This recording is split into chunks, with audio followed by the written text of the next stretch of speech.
What's up, friends? Happy New Year 2019. I entitled this show 2K19 N.I.C.E. N.I.C.E. is an acronym. It's basically Now I Command Excellence. That's all it means. But anyway, going to get into what happened in the NFL as the season came to an end Monday or late Sunday night. In some instances, coaches were dropped. And happy joy, the Miami Dolphins let go Adam Gase. They still didn't let go two of the other buffoons that run the show there. They even gave Greer a darn promotion, director of football operations. Whatever. Still goofball Stephen Ross doing what he does. But anyway, 1/4 of that goofball front office or organization or whatever, whoever makes the decisions about personnel is gone, and that's Gase. See you later. Take Tannehill with you. See, I called him Tannehill this time, not wide receiver 17. I called him Tannehill. All right, going to get into that. Going to get into what happened in that college football playoff. Going to look at some NFL playoff preview also. Again, the former number 6, LeBron-James, opening up his mouth about what he did in 2016 made him the greatest ever. Is he serious? Is that dude serious? I think he's saying some of this bull crap just to get reaction from people. He definitely keeps getting a reaction from me with some of the stupidity that's fuming from his mouth. The greatest ever. Man, MJ is so far greater than this dude, and he's not even better than Kobe Bryant, in my opinion. Anyway, gonna get into this podcast.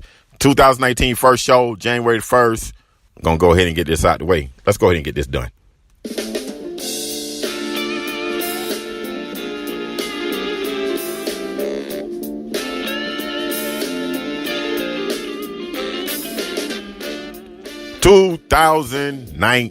January 1st. They got these dumb exhibition bowl games that's going on, and people are watching them.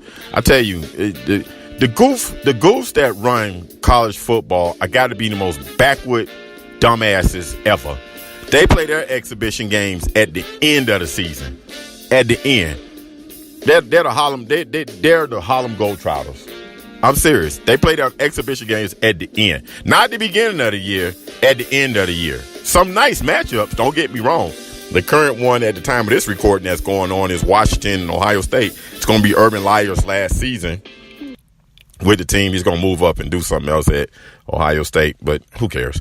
Anyway, also, bye-bye, Mark-Richt. Boy, you talk about a early or a late Christmas gift and an early joy to my 2019. Mark-Richt decided to retire from the Miami Hurricanes. And after 30 years in coaching, he finally gives it up. Couple of years too late, in my opinion, because his offense was so prehistoric, it was ridiculous. You know what I got to say about Mark-Richt? Let me just go ahead and put this out there. Mark-Richt is a very nice guy. Everybody says the same thing about this guy. He's a very nice guy. Very nice guys don't win in college football nowadays. You got to have... You got to be cutthroat. You got to be like Satan down there in Bama. You got to be like Yabba Dabba Dubo, whatever his name is, over there in Clemson. You got to be like them guys, man. You got to be cutthroat, man. You got to have a guy who is so cutthroat. A kid wins for 2 years, takes you to the college football playoff. A kid comes in for a half, and you say the kid that came in for a half, he's the starter the next year because he's better. I'm going with the kid that gives you the best chance to win. What have you done for me lately? It's not even funny. Then the other guy, the kid wins 11 games, wins the conference championship, bring a true freshman in halfway during the year last season, the January signing in 2018, whenever school started, whatever. Played spring ball, looked great, played great in practice. And they made those kids split time, and then by the 5th game, they made a decision that said, you know what? We're going with the true freshman because he's the better quarterback. That's cutthroat. That's cutthroat right there. That's something Mark-Richt couldn't do because, well, one, he ain't had a talent, so I shouldn't even go there. He really didn't have a talent. I mean, the kid, 5, N'Kosi Perry that he brought in, can't read defenses. I mean, sorry. Point blank period. Couldn't read defenses. That's why his recruiting stuff. He was ranked the number 4 overall dual threat quarterback back when they signed him, and everybody made a the quarterback of the future. Can't read defenses. Sorry. Other guy was inaccurate. Nice kid too. Malik Rozier. Nice kid. Couldn't read. Just was inaccurate. I mean, who could be accurate with that horrible offense line? But hey, he did have time from here to there. But anyway, mark-richt offense did not help neither one of those kids, so mark-richt decided to retire. Miami found a way to basically – okay, they went to Manny. I'm not going to go what I was going to say, but they went to Manny Diaz and said, hey, Manny, here's the keys. You're the head coach now. Manny told Temple, I don't want to go to Philadelphia. I'm from Miami. I'm going to be the coach of the University of Miami. Dream job. What can he do this year as far as recruiting? I don't know. I don't know. I don't know if he can do anything this year. Maybe he can do something next year. Maybe some of the relationships that he's built as a Miami defensive coordinator towards some of these defensive players that's coming in the future in the 2020 class, 2021 class, maybe that'll help. But I don't think it'll make any difference with 2019. I think those kids already made their decisions. Most of the elite kids. Maybe he'll get a couple of late kids. I don't know. I really don't know. I really don't follow recruiting, but I'm happy that mark-richt decided to retire. Hey, they asked him to make some changes on his offensive staff. He didn't do it. The man decided he wanted to retire. And I can't tell a grown man what to do. I'm happy that he's gone, though. I'm not gonna kid you. I'm happy that he's gone because I didn't want him to call plays next year. But shoot, if him giving up play calling meant that hey, he felt like he was gonna lose control, and that was that's something that he didn't want to do, and he decided to retire. Hey, man, God bless you. Man, almost 60 years old. You should retire at almost 60. Heck, I want to retire at almost 60. Shoot, I got a couple, maybe 10 years away from that. But anyway, I mean, that's neither here nor there. I mean, it's not about me right now. But anyway, and then what happened in the NFL, like I said, we're going to talk about Gase, and then we got somebody, the coach out at Arizona, don't know his name right now. It escapes me right now. One season. Bye. See you. It's his fault. All his fault. All his fault that the quarterback that they drafted out of UCLA just wasn't making a splash like Baker Mayfield. You know what I'm saying? This started with Hugh Jackson. Remember, the Browns got off to a slow start. He played Tyrod Taylor. Baker Mayfield came in that one game he played, and they was like, oh, you know what? Baker's a dude. And we're going to go with the young quarterback. See you later, Hugh Jackson. You know what I'm saying? He may be the coach in Cincinnati. Speaking of Cincinnati, they got rid of Marvin Lewis finally. They're like a decade late. They should have been got rid of Marvin Lewis. But anyway, the Brown family decided, hey, he got to go. He's out of there. Then there's this rumor that they may even go with Hugh Jackson. That's why the Bengals are the Bengals. But anyway, so that is what it is. Todd Bowles is gone. And notice that I'm staying with this, they called it Black Monday. I just call it what it is. Those teams suck. Those coaches got fired. Not all black coaches got fired. Anthony Lynn is still the coach down in San Diego. His team came, they came within a game of being the AFC West champions. They're in the playoffs. They're the 5th seed. Gonna get into that game they got coming up this week. That is gonna be very interesting. That Chargers-Ravens matchup. That is gonna be a very good football game. Also, Mike Tomlin still got his job, and his team missed the playoffs. They missed the playoffs, and that was without his best wide receiver, who apparently threw a football at the quarterback, Ben Roethlisberger, and that's why he didn't play in that ball game. So what? Who cares, man? Listen. This Antonio Brown dude, man, listen, I know he's from the 305. I know he went to Northern High School and all that good stuff. And he's probably, without a doubt, one of the best receivers, maybe one of the top 3 receivers in the NFL. It is what it is. But he's a goofball. I don't know. You got to be a little nutty to play football anyway. So, I'm not shocked with that whole situation. But the kid got suspended for that game. They decided to sit him down. Oh, well, it is what it is. But back to the coaching thing, hey, like I said, all the coaches I mentioned except for Adam Gase were, all brothers. They all got let go. And everybody's making a break. They call it Black Monday. I guess you could just call it Black Monday for the simple fact that a lot of these coaches just got axed. Forget the color of their skin. Forget, you know what I'm saying? Forget this about skin pigmentation. Those teams stink. The Jets stink. The Dolphins stink. The Cardinals stink. But, 1 year, a little unfair. The Bengals stink. All those teams that got rid of coaches, their teams stink. And hey, football, especially in the F and the L, is a performance-based business. You don't perform, you get fired. Simple as that. Same thing in college. You don't perform, you get fired. Cliff Kingsbury, big time. He was a star quarterback for his alma mater, Texas Tech. Didn't perform, got fired. That's what it is. You got the N, the F, and the L, and the junior in the F and the L, which is Division I college football. You don't perform, ADs, GMs, presidents, whoever else, owners, they get rid of you. And fans want you gone because teams want to win now. They want instant success. Philadelphia goes from first to Super Bowl champion. Everybody wants that. Everybody wants that. The only place where it's a constant, and that's just a couple of places. The New England Patriots are always going to win the AFCs. The Dolphins, the Bills, and the Jets, they stink. I said this on the last podcast.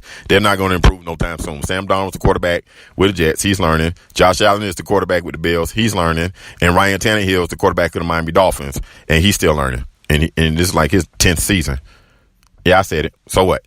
Anyway, so that's the way it is. But and then when you turn to NCAA, college football, right now, it's Alabama and Clemson. This 4 years in a row these teams don't met. 3 of those 4 years they met for the national title game, or this mythical national title. Don't get me started. You heard me. All during the year, or all during the time of my podcast, I keep saying this. That does not truly determine who the national champion is going to be, because they don't have a real tournament. They don't have a real playoff. I don't want to hear that bull. And don't give me that bull crap. All that, it was a playoff plus, and then they determine. Man, look here. It's bowl games plus another game. That's all it is. It's not a real playoff. It's not a real playoff. Until they got the Power 5 schools, five Power 5 champions, which is what Power 5 is. 5 Power 5 champions, 3 wild cards. Do that. On the month of December, you got a real playoff. You can have March Madness or whatever you want to call it in December. Give it a name. And for some D adjective to go in front of December or with December. I don't know. I can't think of nothing right now. But anyway, yeah, you can own college football can own all of December. I'm so serious with an 18 playoff.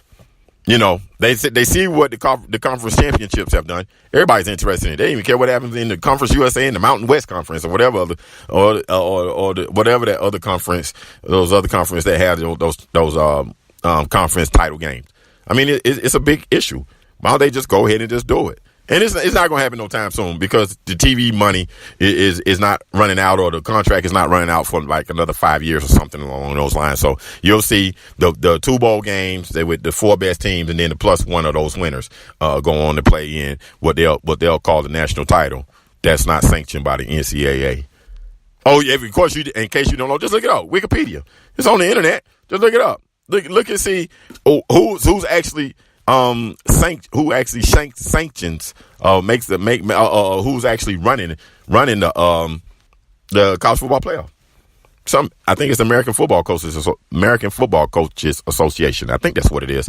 I don't know, but anyway, that's I'm serious, and it is what it is. It's better than going the whole season and the best 2 teams voted by a bunch of old white guys who they think is the best 2 teams. I mean, you have 2 one-loss teams, and if one loss team's loss is not as bad as the other one, that team goes to play against an undefeated team. I mean, my Hurricanes were benefit of that in 2001. Then but they were shut out the previous year because the computer said that Florida State's schedule, or whatever the heck, however they determined it, was better than Miami, and Miami beat Florida State in the Orange Bowl. The Orange Bowl during the regular season, before they tore down and built that baseball thing there.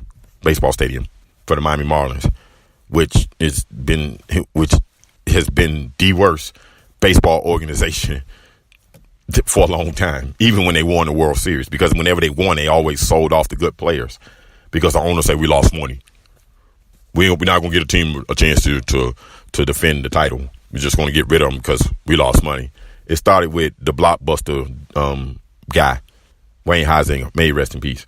And then the guy the other guy who came in behind him won one, and then he did try to do it for like a year, half a year. And he said, okay, the team stink. Okay, I got to get rid of you guys. I'm losing money. And then they just kept trying, and then they would get close. And then they get a couple of good guys, and then they get rid of them. Miguel Cabrera, man is a triple. He wins the Triple Crown up in Detroit. He was a Miami Marlin. Well, he was a Florida Marlin before they became the Miami Marlins. All right, let's move on. I digress. But anyway, it happens. So the NFL, again, performance-based business. It happens. You lose your job. You don't perform. You lose your job. That should be in any industry. I'm so serious. You don't perform. You lose your job. Really, that technically is. You don't perform. You lose your job. And unfortunately, in the F and the L, it ain't the players that lose their job. It's the head coach because he's supposed to get the players ready. Whether they throw a football in practice at the starting quarterback or not. I'm just saying. So the coaches lose their job. They know that. They know the risk. You know what I'm saying? Todd Bowles should have been fired a long time ago because the Jets have stunk since he's been the head coach. Honestly, that ain't got to do with the pigmentation of his skin. That team just stinks. The Jets just actually suck. Adam Gase came in. The Dolphins had the fifth place. They had the fifth place schedule. They won 10 games. And a lot of those games came down to the end. They discovered Jay Ajayi, late in the season. After Lamar Miller decided to go to the Houston Texans. They discovered Jay Ajayi. He had like I think he had like 3 or 4 200-yard games. Two of those games were against the Buffalo Bills. Dolphins go 10-6. Tannehill gets hurt late in the season. Matt Moore comes in. He's the quarterback.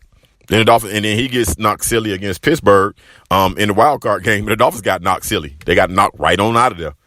Came back next year with high expectations. Expected Tannehill to be the quarterback. See, I'm not calling him wide receiver 17. I saw the emails.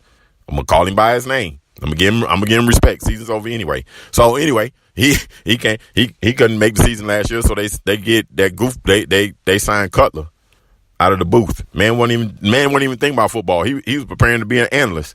They signed this dude, and he hadn't done jack in the NFL for years. For years. And they brought this guy in, and the Dolphins stunk. They just actually stunk up the joint. All right, guy comes back this year. Got nice receivers, except Devontae Parker didn't show up to mid-season. But anyway, Kenny Stills, Albert Wilson, nice pickup from Kansas City. Jakeem Grant, hey, another nice little pickup. Hey, they run all these little misdirection, jet sweep, the new version of the shovel pass where the quarterback just gets it and taps it forward. It counts as a pass. Anyway, Tannehill had almost like a 60-something% passing completion rate with that style of offense. Don't get me started. All right, so anyway, nice offense. Defense stunk up the joint. No Ndamukong Suh. Hallelujah. About time. Shouldn't have paid all that money to one position anyway. Well, okay. Anyway, made a trade for Robert Quinn. All right. Maybe the Dolphins could be one of the, maybe they can sneak in at that 6 seed, 5 seed, maybe one of the wild card teams. They don't.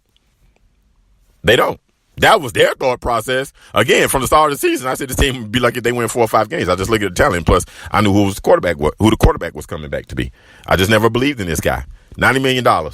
They paid this guy. They paid him franchise quarterback money. He's not a franchise quarterback. He made a play in the Buffalo game that showed his true position. Wide receiver. That's why I called him wide receiver 17. He's a wide receiver. Point blank, period. Made a nice catch, too. Good catch, because the ball wasn't thrown well. So he should have been wide receiver in the NFL. He was only a college quarterback for 1 year in college anyway. But the Dolphins drafted him with the 8th overall pick. That's the Miami Dolphins. That's how they work. Well, anyway, so the NFL happened. All these guys lose their jobs, and now we're getting ready for wild card weekend. Let me go ahead. I'm not going to do Simply the Best. I'm just not. Oh, you know what? I should just do a Simply the Best. I really should. And I'm going to base it upon what happened. Let me just go ahead and do it. Let me just go ahead and get this ready. You're simply the best.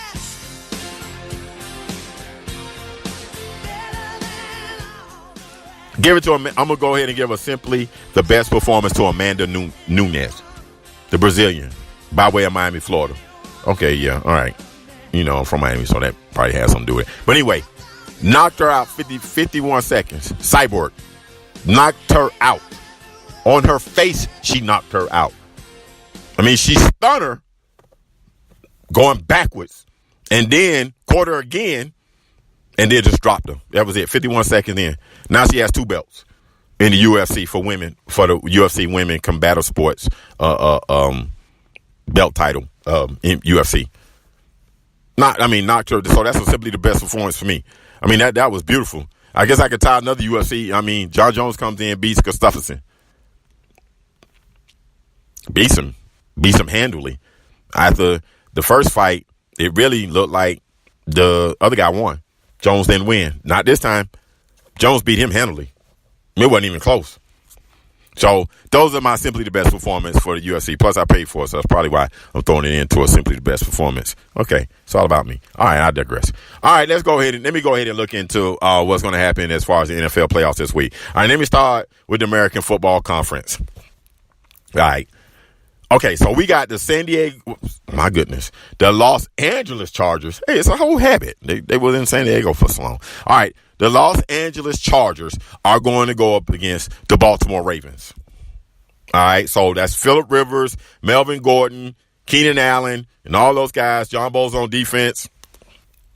Nice team. Derwin James, nice rookie. I mean, this is probably one of the more complete teams in the NFL. They were that close to winning the AFC West from Kansas City. I mean, and if we really look at it now, they really are the best team really in the AFC. They just don't have home field. Hey, I mean, Kansas City had a record year, and your boy threw for, and Mahomes threw for 51 touchdowns, and the guy should be the NFL MVP. But anyway, all right, we got the LA Chargers going to Baltimore with Lamar Jackson and that running game. They barely can pass the ball. They don't let Lamar throw the ball unless it's 31, and they trying to, run play action. And they just throw a pass to the flat. They barely let this kid throw the ball down the field. Will that win in the playoffs? I don't know. I don't know. Hey, what do I know? I keep hearing all these ex-players say, hey, man, you don't prepare for this.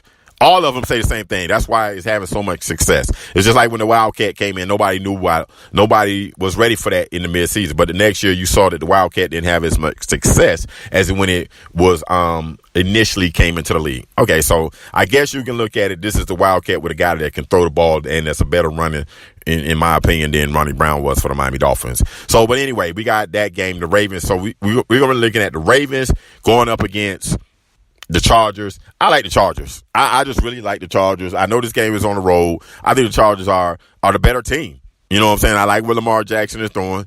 South Florida boy. Like him. But, hey, I just think that the Los Angeles Chargers are the better team. All right, going to the other matchup that's going to happen. We got an AFC South showdown. We got Indianapolis and Andrew Luck, comeback player of the year, going against Deshaun Watson, who could also be in consideration for comeback player of the year, played a full season, didn't play a full season last season. In Houston, this is going to be a really interesting game. I really don't know how to call this game, what to pick. I'm just going to go with the better quarterback, and I think Andrew Luck's the better quarterback. I don't know necessarily if Indy has the better defense, or Houston's supposed to have the better defense because of Watt and Clowney. But I think Indy has proven that over the last, I guess you could say, month and a half of the season, they've been more consistent with their showing. So I gotta go with I'm gonna go with the Colts. I'm gonna go with the Colts. I'm not really solid on that pick, but I'm just gonna go with the Colts. So I'm gonna go with the two road teams in the AFC wild card weekend. All right, let me move over to the NFC wild card. All right, before I get into the game that I think the best matchup in the wild card round, let's look at the Philadelphia Eagles, the defending Super Bowl champions. Maybe Nick Foles plays, maybe he doesn't. But anyway, the defending Super Bowl champions getting ready to go up against probably, I guess you could say, the best defense in the NFL, Khalil Mack and the Chicago Bears, with Raekwon Smith in the middle. And then you got Trubisky on that side, and they got two nice backs in the backfield. Chicago should really be able to win this game based on the fact that their defense is really elite. That is a Super Bowl contending defense, as long as Trubisky does not put them in bad situations, and just don't make mistakes, don't make turnovers. If Philly has to drive down the field against this team, I don't see it happening. I just don't. I really don't see Philly being able to drive the ball down Chicago's throat. Now, will they be able to throw with the two outside guys, with the two wide receivers they got to go with Foles he's been able to find better than the franchise quarterback Carson Wentz? Possibly. I mean, Nick Foles made that Super Bowl run last year, but that Super Bowl run was at home. That was in Philly. This is a road game. This is in Chicago. It's going to be cold, maybe windy, maybe not a good day for passing the football. So, again, I'm going to favor the Bears. Being at home, they got the better defense, and that's all contingent if Trubisky doesn't put that defense in bad situations, or he doesn't make, catastrophic mistakes and, lead to pick sixes or fumble recoveries for touchdown and things of that nature. But I'm going to go with the Bears at home. All right, the matchup or the best matchup, it really is Seattle going to Dallas. I mean, man, this is really tough because these teams almost look alike. I mean, honestly, except for Russell Wilson is better than Dak Prescott. And plus, Ezekiel Elliott is better than whoever's running the ball for Seattle. Just basically because Ezekiel Elliott is one of the best 5 running backs in the NFL. But Seattle's number 1 rushing offense. Russell Wilson is playing out of his mind. He should get MVP votes. He won't win, of course, but he should get them. He's playing out of his mind this year. Marriage has not hurt him. That's the saying in pro sports. They get married, they decline. Not this cat. Russell Wilson, I mean, as this season has progressed, this dude has balled. He has looked good. I mean, those passes I watched him in a Monday night game where he was just dropping balls out the sky. And they got not Monday night, Sunday night game. And the ball was just hitting receivers in stride, just dropping. Man, Russell Wilson has been awesome. Dak Prescott is the total 180 of Russell Wilson. He is inaccurate, but he's a great leader, they keep saying. The people that's around the Cowboy organization say, hey, he's a great leader. But he's inaccurate as heck. Amari Cooper stays open. He misses Amari Cooper wide open. Dak Prescott does. But he some way, somehow, always find a way to make a play that determines the game. So when you look at this game in Jerry World, another big game in Jerry World,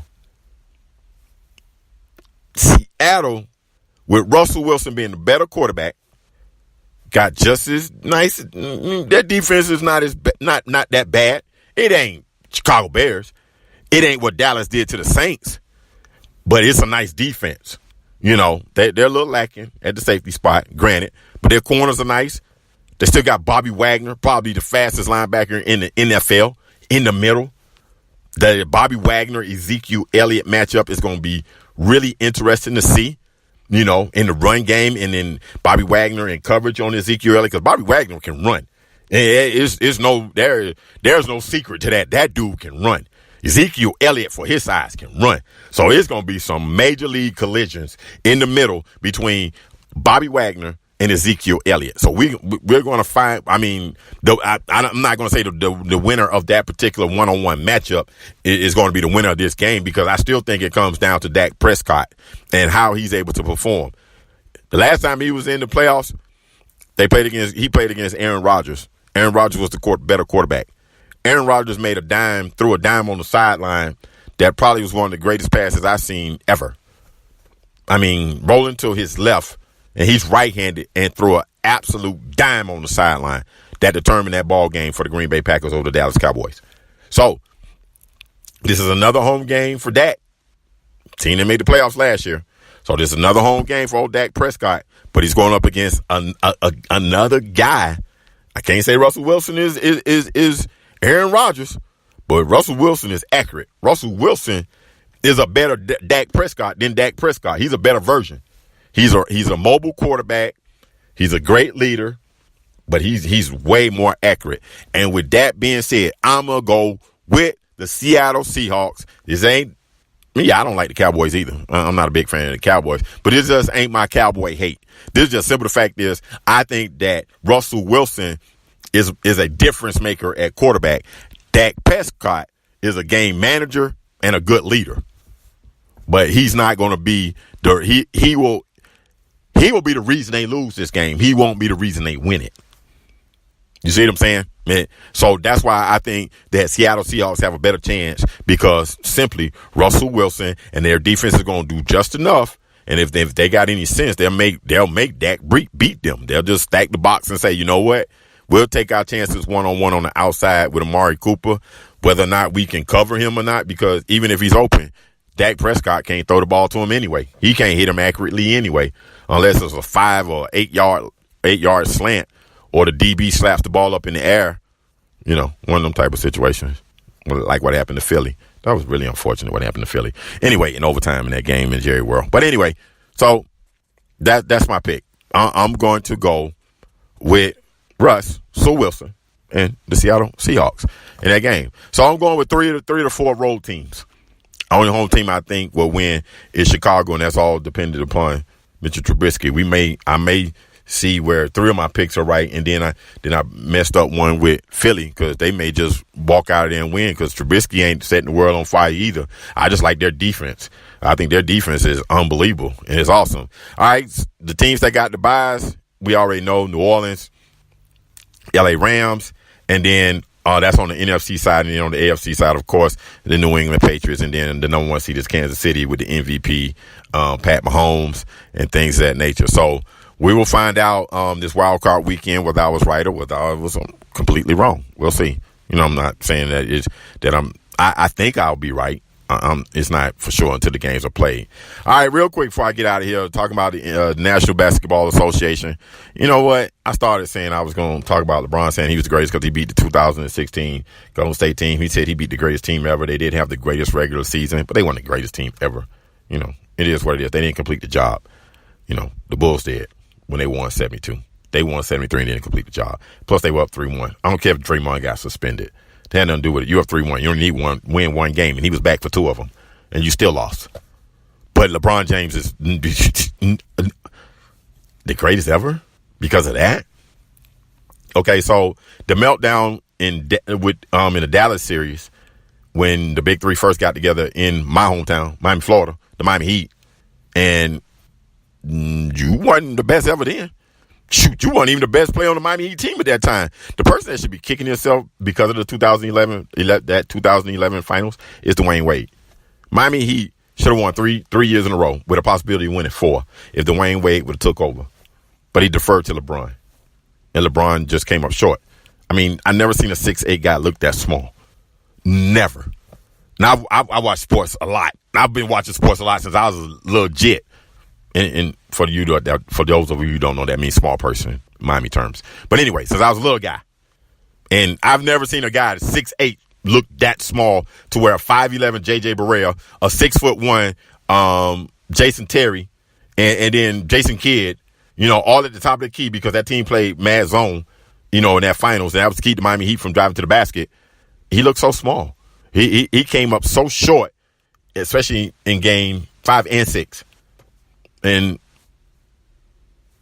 no best ever claim there. Can't claim best ever there.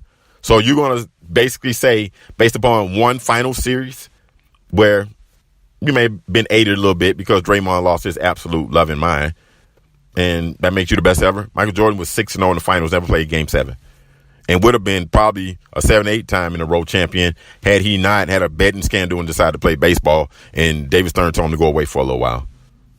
I don't know that for sure. That's just what I heard. And you've heard if you watch and listen to sports, you've heard that too. But Michael Jordan would have been an 8-time in a row winner. And then if you want to be funny about this whole situation, best ever. Kobe Bryant's got 5 championships. He lost twice in the NBA Finals. One when Shaq was overweight. Couldn't do it by himself. Couldn't beat a great Pistons team. That was a great Pistons collection of 5 guys. Kobe couldn't beat them by himself. Shaq was overweight, couldn't do anything.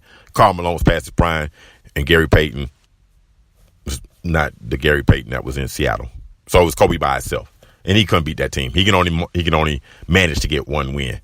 And then Kobe came back, and he lost to the Big Three in Boston when he really didn't have much help. He had Bynum, Odom, and then Pau Gasol. That's how you pronounce his name, Pau Gasol. Pau Gasol decided he wasn't tough enough yet. And the Celtics just beat him up down low. So Kobe couldn't beat that team. You know what I'm saying? And then game 4, Lakers were killing them. Celtics came back with a small ball unit. I remember that game real well. Eddie House, pretty much, that was the game of his life in the playoffs. But he helped the Celtics come back and take a 3-1 commanding lead. Lakers did win game 5 when they had that 2-3-2 format at that time. And then the Celtics just went on ahead and wiped the floor with the Lakers in game 6. But still, Kobe's 5 championships, especially the 2 he won with Gasol and Bynum as the power team. Odom coming off the bench. Heck, they won 1 with Trevor Ariza. Then they got Metta World Peace to play the 3 position with Derek Fisher at the point guard. Yeah, Kobe Bryant, much better on the list, in my opinion, for greatest ever than LeBron James. LeBron is good because of the commercials. LeBron is good because this generation doesn't know what Michael Jordan did. They just think Michael Jordan is a shoe. They think Jordans are shoes. They don't know how great Michael Jordan was. I wasn't even a Jordan fan when he played. I admired Jordan. Matter of fact, I take that back. When I was in high school, I wanted to be like him. I tried to score like Michael Jordan. But anyway, Michael Jordan was the greatest scorer, the greatest defense, one of the greatest defensive players, definitely the toughest competitor, the most competitive guy. Again, 6-0 in the NBA Finals, never lost a Game 7. Never went to a Game 7 in the NBA Finals. So it's no comparison, in my opinion. I think LeBron just says things just to throw it out there. I'm the greatest ever. Then the last time he had on whatever that show is, the barbershop type style show he had, which is what my podcast was when we first started, barbershop style conversation. Just say say what you say, whatever it is, and then we stand by it. So he's got to stand by that. But anyway, greatest ever, no. So it's just that simple for me. And with that being said, that's the band. That's my time. Again, first podcast of 2019. There will be many more. My brothers will be back with me. My brothers, Mike Walker and Zach Flournoy, will be joining me on podcasts during this year. I'm getting the band back together a little bit. It's great to do it by myself because it's just really just my opinion, and I like hearing myself talk. Apparently you like listening to me talk because you guys always, downloading and showing me a lot of love. Again, I appreciate all the support that's been coming to my email address. And again, let me give it out. That's Will, W-I-L, Walker Show at yahoo.com. I love that positive feedback that I get, even if it's just one word or whatever. The negative feedback with them long paragraphs and stuff like that. I read it. I read all of it, even if it's 2 or 3 paragraphs. I read all of it. I might not agree with your opinion. Just respond to it when I say, hey, yo, come on, join me. You get the bait. No big deal. You ain't got to agree with me. I don't want you to agree with me.